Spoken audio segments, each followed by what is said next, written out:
Hi guys, it's Sky from Aman Magazine, and in this video I'm going to be talking about the brand new Love is Blind UK.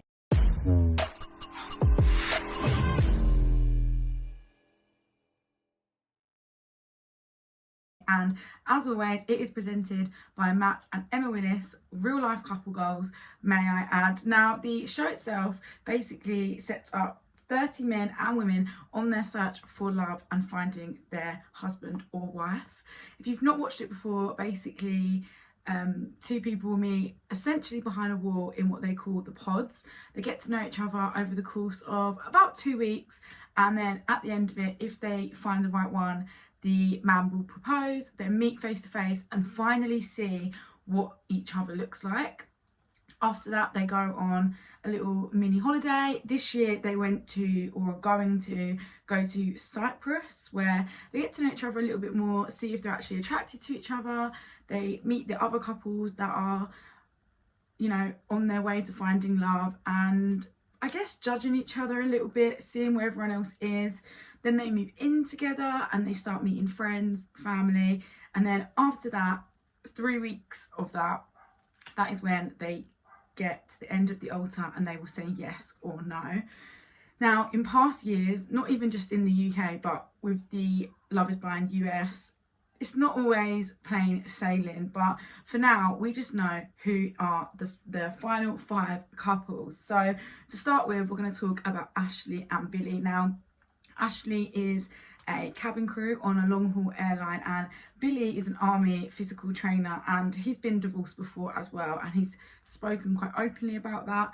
They seem to hit it off pretty quickly in the pods. However, it has come up that he was a bit worried about meeting someone that was crew, as he's been with someone before that was cabin crew and it didn't work out due to schedules and stuff. But other than that, they seem pretty happy, and they seemed pretty happy when they first met as well.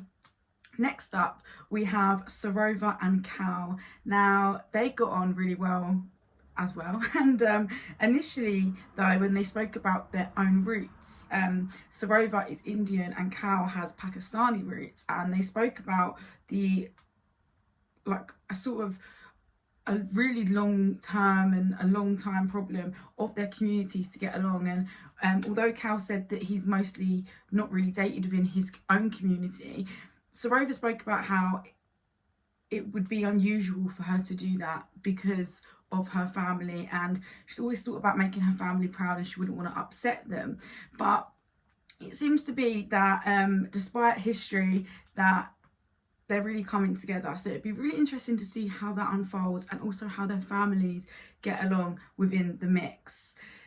Thirdly, we have Megan and Kieran. Now, Kieran is a game entrepreneur and Megan is a dancer, and they seem to get on really, really well throughout the pods. However, there seemed to be, I don't know if you call it a love triangle, but there definitely seemed to be another love interest, which was on Kieran's part, and her name was Sophie, and you could really see that she really struggled to open up. She was coming across quite cold and scared to let people in, and unfortunately that did her no favours in the pods. I definitely do think that that is your time to be vulnerable, but it is easier said than done if you've been hurt before.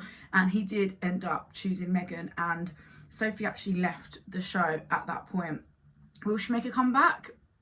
There's always drama, isn't there? So talking of drama, we're going to talk about Katisha and Javan. Now, there was definitely a love triangle going on here with Katisha, Javan and Demola. Now, it seemed that I don't think Katisha was necessarily saying one thing to one and one thing to the other. However, on the sort of final episode, she did say to Demola that he had nothing to worry about and that she'd sort of made up her decision. So the following morning, he went into the pods expecting to propose. He'd written a poem, but by then it had already been too late, as she'd spoken to Javan, and she did go in there with the intention of ending it, but ended up coming out feeling pretty smitten and actually ultimately choosing him. Now, when they met, I must say, I found it personally a little bit awkward. I don't know if it's a bad edit or I'm reading into it. And I did really like Demola as well, and I hope to see more of him. But I just feel like with Javan, it's not as heartfelt. But as always, let me know your opinions on that.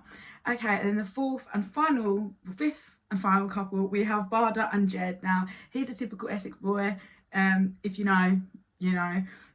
But they both share something in common, where he's from a Lebanese background and she has her Kosovo background, and they really kind of enriched and spoke about their cultures a lot, with food and also traditions and what is important to them, which seem to be family at the top of that list. And do you know what? Boring's not the right word, but they just seem to be a good couple. I think they really suit, looks wise and personality wise, and I think their main struggle would be they both seem quite independent, and they both seem really headstrong. So it'd be really, really interesting to see how that all gets on. Now, I'm going to talk about one last couple who didn't make it out of the pods, and that was Patrick and Anu. Now, Patrick was the guy who listens to his spleen, and I don't know about you girls, but if I heard that, I mean, he probably wouldn't see him again. I don't know. It was a bit weird, I guess, but if you're into that. Now, Anu was a singer, and ultimately he followed his spleen and said that the vibe wasn't there. Completely blindsided her. But I'm really interested to know what your guys' opinions on that is. Do you feel like they would be well suited down the match? I don't know. She seems quite fiery. He seems pretty chill, but sometimes opposites attract. I don't know, but let me know who's your favourite couple. Who do you think already is going to say yes and no? And do you think there's any people that we saw that you would have liked to have seen, I guess? As always, comment down below. You can find us on Instagram at Aman_mag and on Twitter at Aman Magazine 1.